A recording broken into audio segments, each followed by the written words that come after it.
complete fabrications, and it actually, in the end, corroborates everything we have been telling you over a year on this program. Now, like that, the FBI and the DOJ, like they lied about the FISA judge in that case, about the origins of the Clinton bought and paid for dossier full of Russian government propaganda. They used that to get a warrant to spy on a member of the Trump campaign. We will go through this Schiff memo point by point. We will separate fact from Democratic fiction. This is something the destroyed Trump media will never do. Also, the House Intel Committee Chairman Devin Nunes and Carter Page, the former Trump campaign advisor, at the center of all of this, they will both join us tonight with exclusive reaction. And also breaking tonight, growing calls for Broward County Sheriff Scott Israel to resign over new information about his department's repeated failures to stop and then properly respond to the Florida shooting. And according to new reports, a total of 4 officers did not enter the high school when they had an opportunity to confront the gunman and possibly save lives. We will describe in complete detail this bureaucratic failure and how every sign was missed that definitely could have prevented this tragedy. We'll have the very latest on that breaking news in a mini monologue. But first, we get started with our breaking news opening monologue tonight. All right, a lot of breaking news. We're going to go slow. A lot of details surrounding this Democratic memo put together by liberal Trump-hating Congressman Adam Schiff. Now, we'll dissect this thing point by point. We'll give you all the information that the media won't tell you about. But before we get into all of those details, here is the biggest takeaway. Everything from a year ago that we have been uncovering and telling you about involving rampant FISA abuses, spying on the Trump campaign, has actually now been corroborated by the Democrats. Now, it's all true. The Schiff memo was supposed to take on the credibility and challenge the memo that Congressman Nunes put out. But in reality, the exact opposite is happening. Now, here's why. Facts are facts. The truth is the truth. Both Republicans and Democrats are now confirming that the completely unverified Hillary Clinton bought and paid for dossier filled with Russian lies made a large part of the FISA application that was used to then spy on a member of the Trump campaign. And here's another key point you have to consider. Have you noticed the near radio silence from fake news CNN, conspiracy TV, MSNBC when it comes to the Schiff memo? The liberal media, they're not talking about it because they know that it proves all of the key findings and facts of the Republican memos. And now that you have that important background information, let's dive into this Democratic memo. Here's what this Schiff memo corroborates. Just like the Nunes memo in the House, the Grassley-Graham memo in the Senate, they lay out the FBI, the DOJ, did in fact lie and misled a FISA judge about the fact that Hillary Clinton and the DNC that she controlled actually paid for the Russian dossier full of lies. Now, Schiff, he actually quotes a section of the FISA application in his memo. It reads that the DOJ disclosed that Christopher Steele was approached by an identified U.S. person who's indicated to Source One, Steele, that a U.S.-based law firm had hired the identified U.S. person to conduct research regarding candidate number one's ties to Russia, Trump. The identified U.S. person and source number one have long-standing business relationship. Now, the identified U.S. person hired source number one to conduct the research. The identified U.S. person never advised source number one as to the motivation behind the research into candidate one's, Trump's, ties to Russia. The FBI speculates the identified U.S. person was likely looking for information that could be used to discredit candidate number one's campaign. Now, Hillary Clinton, the Clinton campaign, the DNC, here's the shock. They're never mentioned. In other words, they are outright lying by omission. Slowly. In other words, it is an indisputable fact that the FBI, DOJ lied to the FISA judge in order to get a warrant to spy on Trump campaign associate, he'll join us later, Carter Page.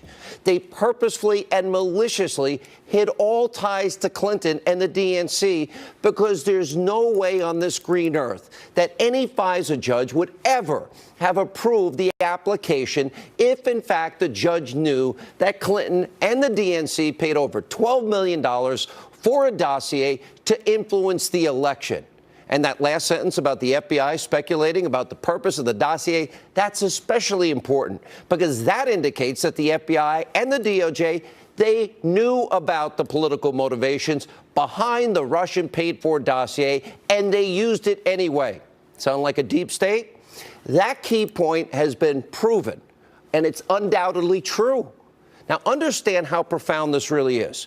You have the FBI, DOJ, they literally knew Hillary Clinton, her campaign, and the DNC she's controlling, that they paid for a dossier filled with Russian lies and Russian government lies. They covered up the fact before the FISA judge to get the warrant, and in the process, what are they really doing?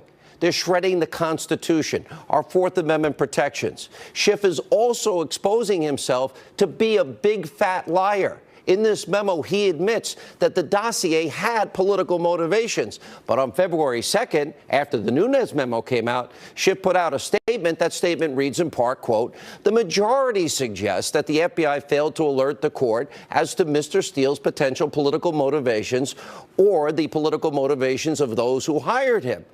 But this is inaccurate. So Schiff is saying something that is an outright lie. Now, there's the proof.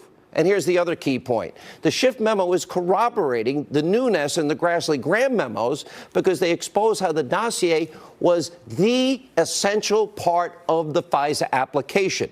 And if you look at the Grassley-Graham memo, it finds, quote, their words, the bulk of the FISA application consisted of the unverified Clinton bought and paid for dossier. Wow. Now Schiff tries to downplay the reliance on the phony dossier by writing in his memo that it only made up a narrow part of the FISA application. That, too, is a lie. And Schiff also writes that a specific section of the FISA application actually references the completely unverified claims in the dossier about Carter Page and June 2016, in the meetings that he had in Moscow. Page has denied over and over again it's never been confirmed. So Schiff is admitting that, contrary to his claims, the dossier did make up the bulk of the application to get the FISA warrant. Now, the Democrats' current position on the dossier, and look, they're trying to minimize it, is the complete opposite of what they were saying back in March during a congressional hearing. This is all politics. They're all liars and they're all phony, and we've been right for a year now. Take a look at this. According to Christopher Steele, a former British intelligence officer who is reportedly held in high regard by U.S. intelligence, Russian sources tell him that Page has also had a secret meeting with Igor Sechin. According to Steele's Russian sources, Page has offered brokerage fees by Sechin. Also, according to Steele's Russian sources, the campaign is offered documents damaging to Hillary Clinton. According to Steele, it was Manafort who chose Page to serve as a go-between for the Trump campaign and Russian interests. My focus today is to explore how many claims within Steele's dossier are looking more and more likely as though they are accurate. The reputation of the author, Christopher Steele, as a former accomplished British intelligence officer with a career built on following Russia, is important. This is not someone who doesn't know how to run a source and not someone without contacts. They know better. Now, former federal prosecutor Andy McCarthy and other legal experts are also pointing to a very key fact. In order to get the FISA warrant approved, because Carter Page, he'll join us in a minute, is an American citizen, well, the FBI and the DOJ had to show that Page was acting as an agent of a foreign government and that his clandestine actions to help Russia were likely a violation of federal law. Now, as we have been reporting on, the dossier put the FISA warrant over the top.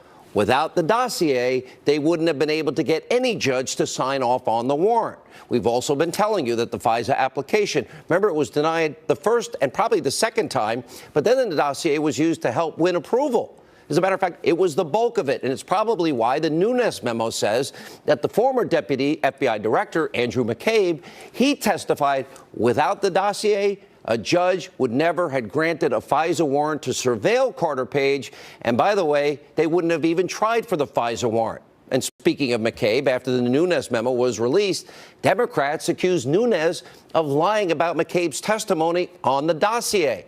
Interesting. The Schiff memo doesn't offer up any evidence to refute that.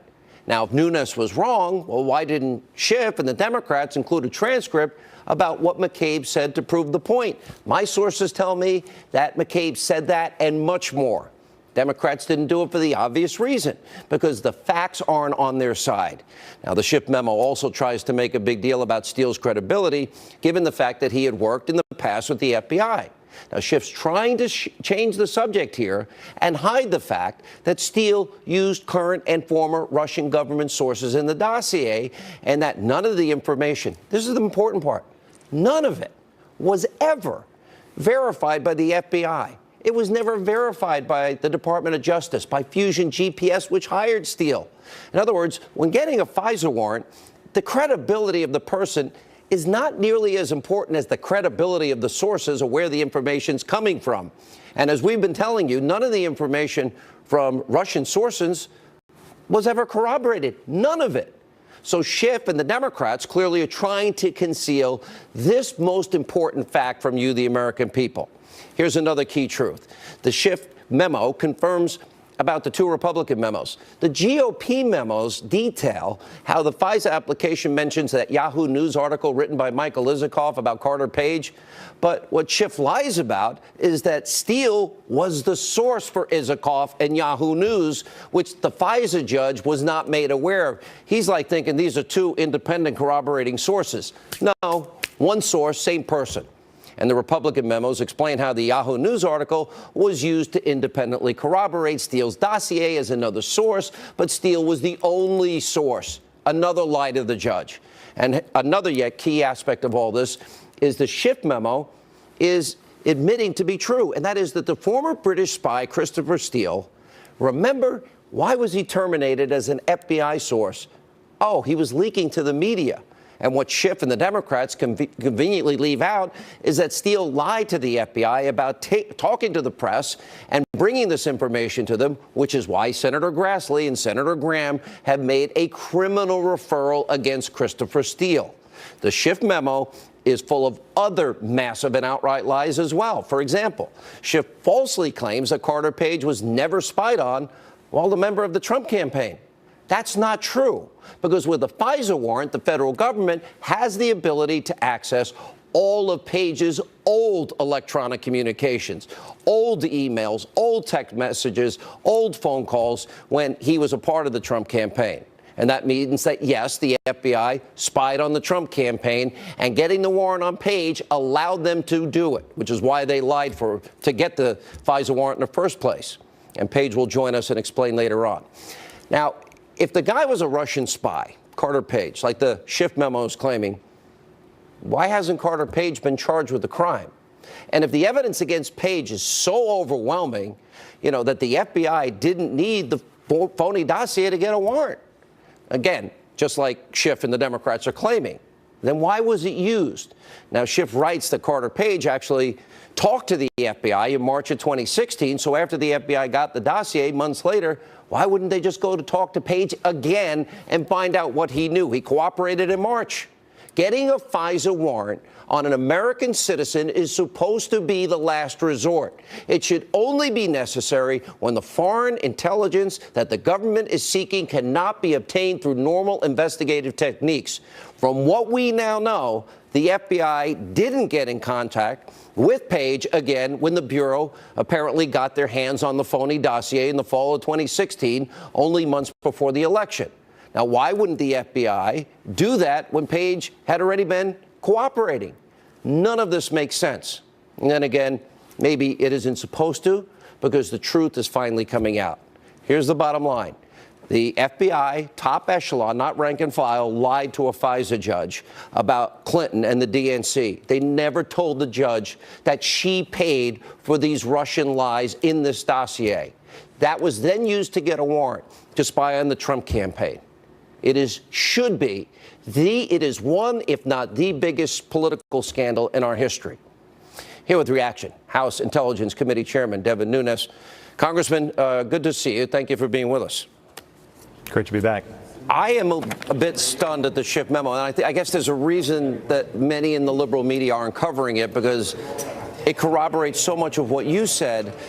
The Steele dossier, as the Grassley-Graham memo says, was the bulk of the information, that the phony, unverified Russian Clinton bought and paid for Russian dossier, that was the bulk of the FISA warrant. That's now on the record, correct? Yeah, that is the case. And not only that, it is basically the bulk of the entire investigation. It's what the Democrats have used over and over again. They've always went back to Carter Page. It wasn't until a couple weeks ago that they started to distance themselves from the dossier, which was their information that they paid for. All right. And what's so important to me is, so Hillary, she bought and paid for her and the DNC, then it's used as the basis for a FISA warrant. But here's what's not addressed by Adam Schiff, and he loves television. I mean, he's literally auditioning daily to be an MSNBC contributor. But the most glaring thing to me is it never mentions in his memo at all Clinton or the DNC, just like it was never told to the FISA judge. Now, right. Yeah, that's our biggest problem from the beginning. Remember, this was only about FISA abuse. Phase one of our investigation was to say, look, FISA abuse occurred. And the reason that we wanted the Democratic memo out, if you recall, over 2 weeks ago, as soon as that was sent over to the White House, we're like, hey, we want it out. The White House came back. The FBI and DOJ said, hey, make the changes and get it back out. Well, then what you had is this supposed cover-up. They were blaming the president, saying the president wasn't getting this out. That was the farthest thing from the truth. They could have gotten this out 2 weeks ago. They could have made the redactions the FBI and DOJ wanted, and they could have gotten this out. And we wanted it out for precisely the reasons that you're mentioning tonight. And the DOJ and the FBI never verified the Clinton bought and paid for dossier, although they knew it was political in nature, that she had paid for it. They never did their own verification. Well, I think that's what's even more telling about the Democratic memo that we like, is that they're actually saying, they actually say in there in the footnote, and they give you the verbatim, they go out of their way to actually say how this was used, how it was political, but then they don't say specifically who paid for it, which we can't, and we just can't have a FISA court. We can't have our intelligence agencies and our intelligence capabilities used to target one political party against another, and that's what happened here. Isn't that lying by omission, sir? Well, I'm not an expert on that, Sean, but clearly the way we see it, it was a lot more complicated to put what they put to put what the FBI and DOJ presented to the FISA court than it would have been just to say, look, here, Judge, this is who paid for it. I guess the next thing I want to know is, so we've had allegation after allegation after allegation, Trump-Russia collusion. Is there any evidence to date of any Trump-Russia collusion of any kind that you or anybody on your committee or anybody in the FBI or Department of Justice or Robert Mueller's investigation has come up with that you have seen? Not that I've seen. And the only collusion that I continue to say that I have seen and we have proof of is that the Democrats hired a British agent, former British agent, who went to supposed Russians to get dirt on the Trump campaign. I mean, it is collusion. It's clear collusion, and nobody's investigating it, and nobody's talking about it. Are crimes, in your view, committed here in terms of the FISA application, the role of high-ranking, not rank and file, high-ranking FBI, DOJ, intelligence people?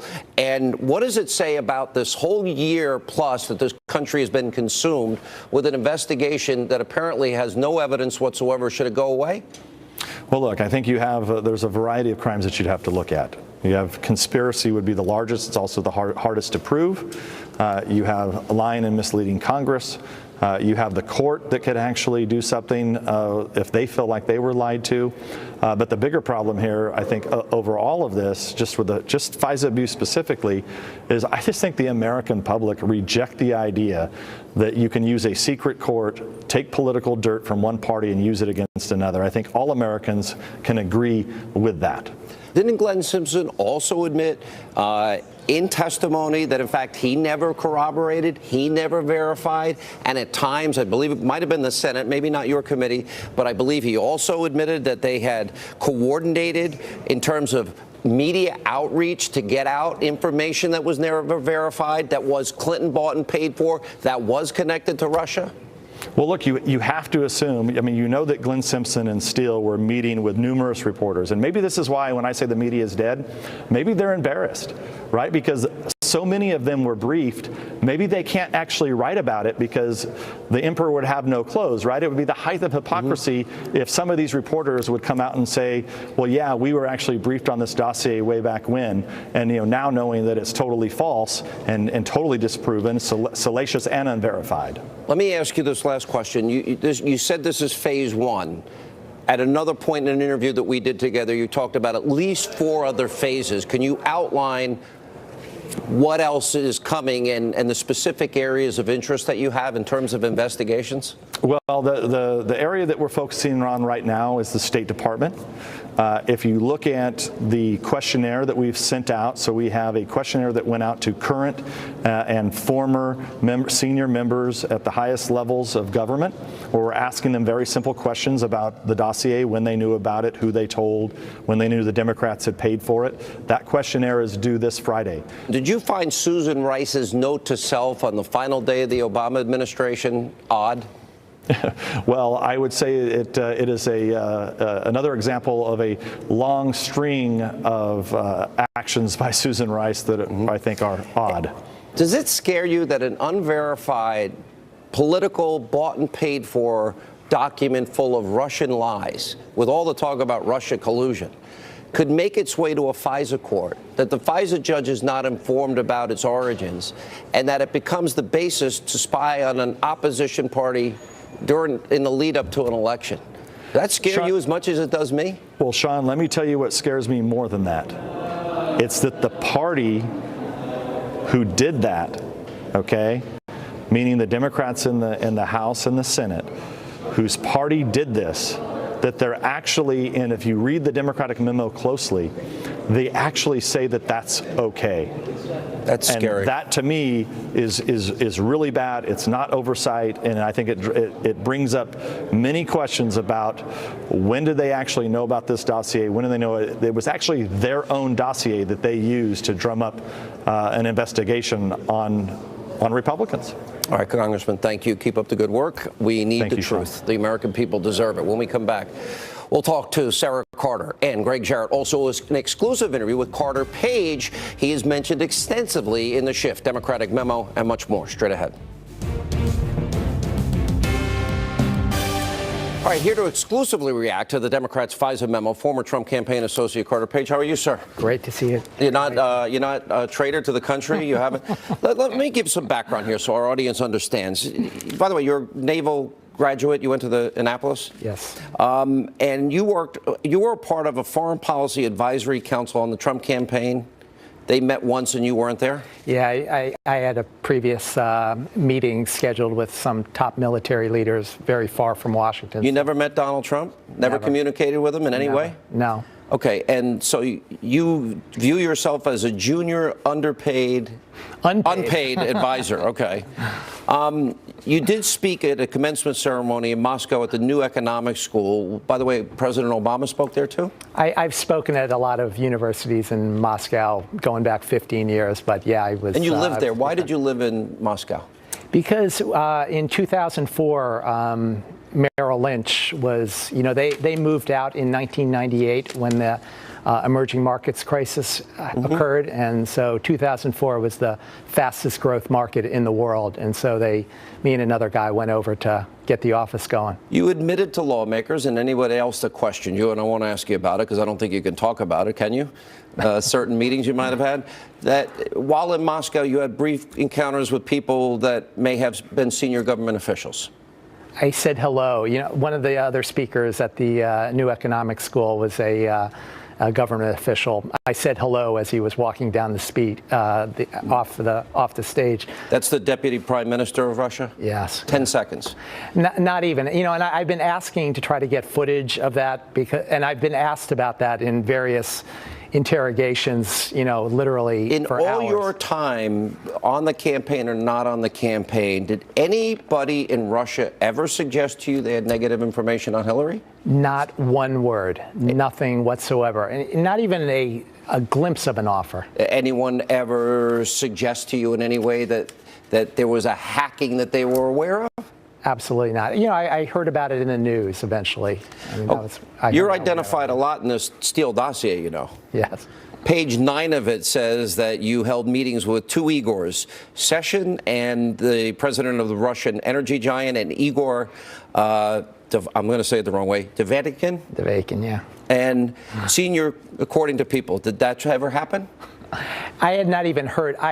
When I heard the word Devin asked of me. Devin, thank you. They started calling me. Wall Street Journal was the first that called me in July of 2016, and I kept getting these calls from people for the next couple months until it finally broke in September. Is anything in the Steele dossier written about you true? Absolutely not a word. Not one word. Nope. They're completely false. It's a laughable joke. Absolutely. I know Trey Gowdy asked you this. What factual inaccuracies stand out the most against you? It's just the complete ridiculousness of it all, Sean. So. Do you think you would have been charged by the special counsel now if they had any evidence, considering that FISA warrant gave them an opportunity to get every text, every email, every phone call you ever made? Wouldn't that have led to an indictment by now? You know, I'm not, I don't talk about those things, but typically, if anyone would have, I've never been given any information that, I'm under any serious consideration, over recent months. So I have no personal information the Russian government or anyone associated with it played a role in the 2016 election. You added that your visits to Moscow, you were never approached by any Russian in any way, shape, manner, or form. What do you make of the coverage in this country that has been for the last year, then, if that's true, what you said, because you said it under oath and you said it to the House Intelligence Committee? Sean, in that context, I have to thank you, because you have been the Edward R. Murrow of this whole process. The media's going to love that comment. Go ahead. It's been so completely out of control, going back really a year and a half now. And so your team, they used to call it the Murrow Boys. Mm-hmm. Your team with Greg and Sarah and everyone. I mean, to dig through and actually get to the bottom of things. I mean, there's a lot of people. Has the country been lied to by the media and by Adam Schiff on a regular basis?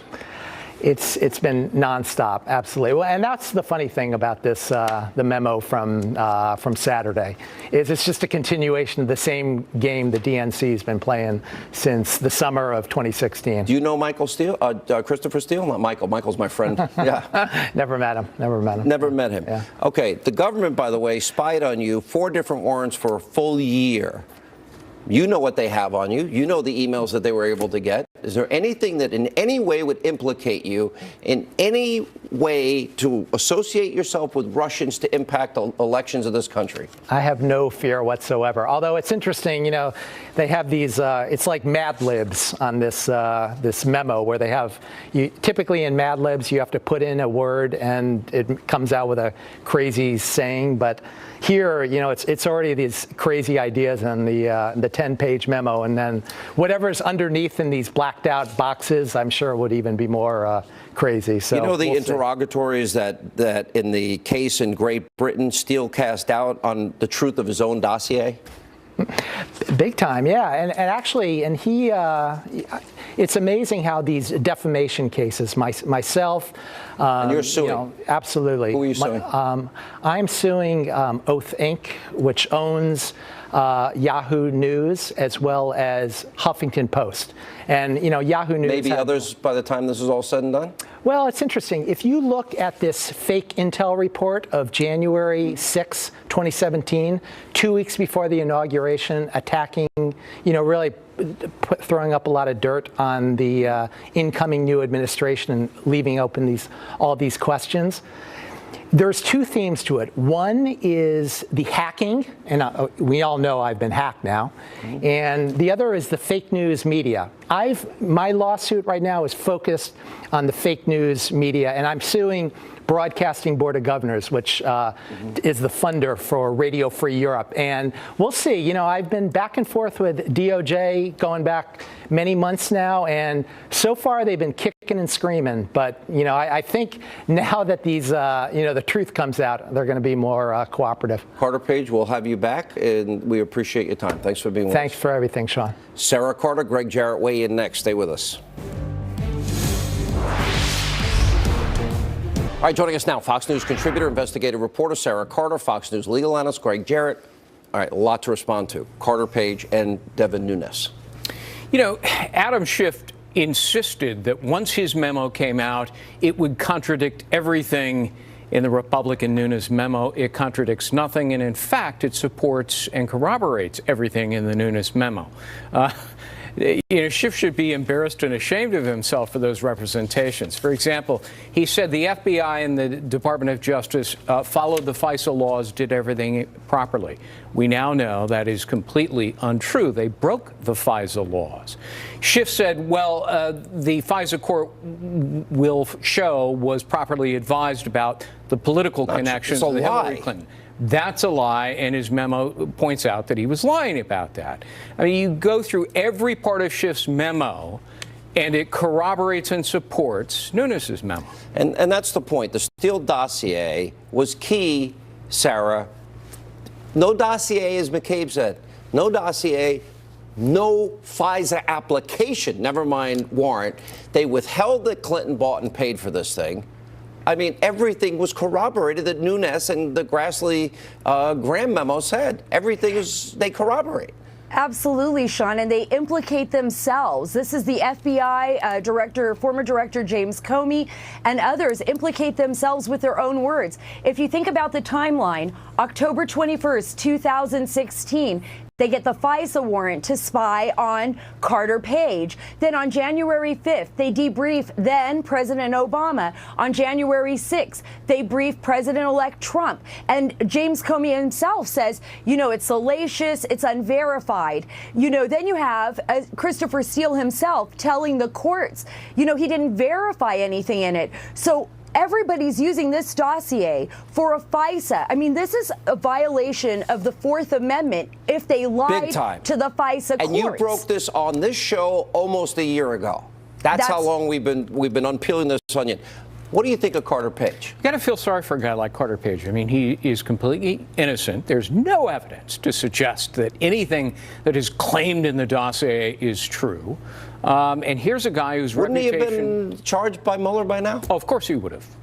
He would have been charged a long time ago. He's not getting charged. You don't think it's happening? No. And one of the things that the FBI should have done, under the FISA law they're required to do, go talk to the subject of the dossier, Carter Page. Did they ever do it? No. He would have sat them down and told them his whereabouts, who he talked to in his brief stay in Moscow, where he's delivering a speech. And the FBI, if they had an ounce of brains, would have said, okay, this is obviously a fabricated dossier. Sarah? That is unless, Greg and Sean, that is unless they needed to open up this investigation into Carter Page because they were planning on doing it. And that's something that should be very concerning. I mean, they slandered Carter Page, and when Christopher Steele leaked information from the dossier to the media and violated his FBI rule. At best, it was unverified. It's still viewed as a lie. Most of it's been debunked, and they lied to the court.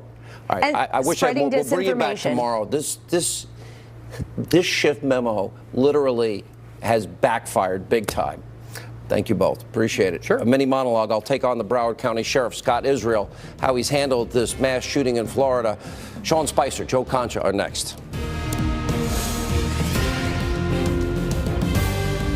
So less than 2 weeks ago, on February 14th, a deranged psychopath murdered 17 people at Marjorie Stoneman Douglas High in southern Florida. Now, after dozens of encounters with law enforcement and multiple dire warnings to authorities, many are now asking why nothing was done to prevent this lunatic's rampage. Plus, more questions are being raised about the timid response on the day of the shooting from some in the Broward County Sheriff's Department. At this hour, there are growing calls for the sheriff, Scott Israel, to be suspended or to resign or to be fired. That's tonight's mini monologue. Let's start with four important words. See something, say something. That's exactly what happened in the case of Stoneman Douglas shooter Nicholas Cruz. In fact, the FBI was warned twice about Cruz, including one call weeks before the shooting where an unidentified woman told authorities that she feared Cruz would, quote, get into a school and just shoot the place up. And according to the Naples Daily News, the Broward County Sheriff's Office, well, they received 18 warning calls since 2008. Law enforcement visited the home of Nicholas Cruz 39 times over a 7-year period. And we also know that while enrolled at Marjorie Stoneman Douglas High, Cruz was not allowed to wear a backpack out of security concerns and was ultimately expelled because of his violent behavior. Despite all of these warnings, Cruz was not in jail or in a mental health facility or even being observed by law enforcement. Instead, Cruz was easily able to enter the high school with a large bag containing an AR-15. Now, school resource officer Scott Peterson, armed with a gun and a bulletproof vest, he took a position behind a concrete column outside the building when the rampage was taking place. As one witness observed, Peterson remained standing still, shot after shot. And Scott Peterson never entered the building. Here's how one student described this officer's inaction in this case. The school resource officer was behind a stairwell wall, just standing there. And he had his gun drawn, and he was just pointing it at the building. And shots started going off inside. You could hear them going off over and over again. He's the only one with a gun. He's wearing a bulletproof vest. And he has all that while school security guards, coaches pretty much, were running in, shielding kids. Coach Weiss, Hickson were running in, shielding kids from bullets and losing their lives while he did nothing. That's the opposite of how 99% of law enforcement would respond. Now, this officer resigned, but he's claiming that he followed protocol, did nothing wrong. And according to multiple reports, we know that 3 other Broward County deputies who first arrived on the scene were also taking up stationary positions outside of the school when, in fact, Coral Springs police officers arrived on the scene and rushed into the school. We have a simple question for the Broward County Sheriff tonight. Why didn't your deputies enter that school? Here's what Israel actually said yesterday on CNN. At this point, we have no reason to believe that anyone acted incorrectly or correctly. That's what an investigation is. Everybody's entitled to their own opinion, but nobody's entitled to their own set of facts. Coral Springs sources say when Coral Springs police arrived, there were Broward deputies there in addition to Peterson. And I don't dispute that, but that is an active investigation. Do you think that if the Broward Sheriff's Office had done things differently, this shooting might not have happened? Listen, if ifs and buts were candy and nuts, O.J. Simpson would still be in the record books. I don't know what that means. There's 17 dead people, and there's a whole long list of things your department could have done differently. Because of the timid response and the immediate aftermath of the Marjorie Stoneman Douglas shooting, coupled with the obvious missed signs about the increasingly deranged Nicholas Cruz, dozens of Florida legislators, they're now calling for Sheriff Scott Israel to be suspended immediately. Unbelievable in the aftermath of what some are calling a total breakdown as it relates to law enforcement. Israel's praising his own amazing leadership. Wow. Watch this. Jake, I could only take responsibility for what I knew about. I exercised my due diligence. I've given amazing leadership to this agency. Amazing leadership? I've worked. Yes, Jake. There's a lot of things we've done throughout this. This is you don't measure a person's leadership by a deputy not going in. As you probably noticed, in the wake of one of the worst mass shootings in American history, Sheriff Israel has been quick to get in front of a camera with multiple appearances all over TV and everywhere.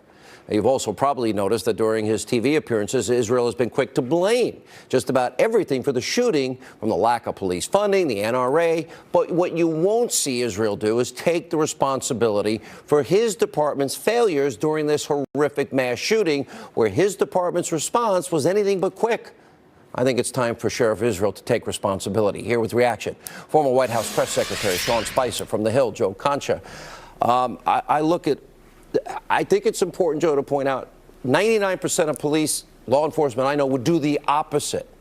What's the point of having an armed guard on campus if he's going to stay outside as the shots are going off? Right, Sean, and you said that in the singular. Remember, there were 3 other officers reportedly now that were outside as well. That's 4, and when yeah. Coral Springs officers, that's 4. Coral Springs officers showed up, and when they went in, they didn't even join them at that time. And that goes, despite what Sheriff Israel says, that goes to leadership. That goes to the top. And again, I can't get over this one answer he gave Jake Tapper yesterday when Tapper said, hey, if you did things differently, could you have prevented this? And he says, and I'll quote it again, if it's and buts were candy and nuts, O.J. Simpson would still be in the record books. What is Look, that? if you're going to use a flippant What is that? It's a flippant analogy while you're playing CYA on national television. It's not even accurate because O.J. Simpson is, in fact, still in record books. So, look, I hope the next time Israel goes in front of a reporter or a host, and he seems to gravitate towards the spotlight, to your point, I hope they ask, did you know during that CNN town hall last week that one of your deputies did not go in, that 3 of your other deputies did not go in? And if so, why didn't you share that? And I think Tapper asked him that yesterday, but press him on this. Why did you grandstand during that particular town hall and go after Dana Lash, knowing this and making a name for yourself? He seems to be a guy who's seeking higher office at this point, Sean, but I don't doubt that's going to happen after the scrutiny he's been getting lately. Look, I'm very careful as it relates to, I really support law enforcement. Well, these guys on the ground, most of them would take a bullet for anybody, Sean. And then when you see that there were 2 warnings to the FBI, but it never got to the Miami field office where it should have gotten, and I'm sure would have been dealt with. It seems at least at the level of being advised, you can't miss these opportunities when people are saying, look, he says he wants to be a professional school shooter. And look, he's going to shoot up a school, and nobody, the person that got the information, did nothing. Well, that's absolutely right. I mean, we've got to remember this is a massive tragedy. There are so many families that are hurting right now. And as we search for blame, one of the things that we have to do is really look back and recognize that, as you pointed out, twice the FBI was notified, 18 times local authorities were notified. People were calling out to make it very clear that this person was a danger to his community, to his neighbors, to those around him in a house, and yet nobody acted. How many times does somebody have to reach out to law enforcement at the various levels to make it clear? We talk about people exhibiting the signs and people acting. Is that the lesson? Is people see something, say something. People saw and said. Well, absolutely. I mean, yeah, I mean, you get on a metro bus or a subway car in any major city, and that's what they tell you. If you see something out of the ordinary, tell us. We exhibited the lessons from 9/11, and that father, Mr. Pollock, spoke so brilliantly when he met with President Trump last week, that we've got to recognize that the warning signs were there. There are things that we can be doing. But when somebody yells out that many times that there's a problem and government fails to act at the various levels, the problem isn't with everyone else, it's with the government. Joe. Well, there was a concerted effort, Sean, obviously, to blame the NRA in the beginning. Look, I've never even picked up a gun in my life. I'll be totally honest with you. I have no dog in this fight as far as the NRA is concerned. I'll take you to my range and I'll help you. I can fix that. I'll stick with super soakers. I'm fine. But President Trump or Marco Rubio, to blame them. And there was even a successful boycott campaign against the NRA. You had Delta, MetLife, Hertz, Avis, all no longer giving NRA. Yeah, it seems to be going in that direction. But that's the point now. Now the narrative has shifted, and now it seems to be focusing more on the failures of local law enforcement to not prevent this from happening, and the FBI as well. And I think that's a good thing now. All right, guys, thank you both for being with us. We have a lot more Hannity after this.